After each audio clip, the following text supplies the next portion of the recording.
Hazır bu жерге 14.000 tüp alып келдік. Өзіміздің муниципалдық бюджеттен 430.000 сомға сатылып келіп жатыр. Айланасын тосу бұдағы біздің міндет айлықпен. Анан ушул ар бир мекемеге бөлүп берип атабыз.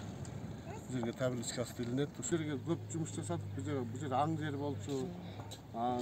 Бизинчи тагышчык менен түстөдүк. Андан кийин грейдер менен дагы кар үстүнө планировка түстөп, ошо каптарды салып, ушунун баарын ушу биздин өзүбүздүн бюджеттен жасадык. Эми ошол эмгекти текке кетирбей, ушу сиздер да бир көзөмөлдөп бергенсиздер жакшы болот атат. Актала Токой чарбасы жалпы айыл өкмөттөрүнө көчөттөр менен камсыз кылып атабыз. Бүгүн ушул Баятов айыл өкмөтүнө жалпы 14.000 көчөт берилди. Мунун 13.000 терек, 1000 карабак берилди. Жалпы ушул айыл аймагына 50.000 тереңде көчөт берилди. Буюрса бизге түшкөн баардык заявканы Актала Токой чарбасы камсыз кылып атабыз. Ушул жерге бак тиксең 1000 жылдык деп айтат элек. Алсагандай эми тиккен багы өнүмдүү болсун.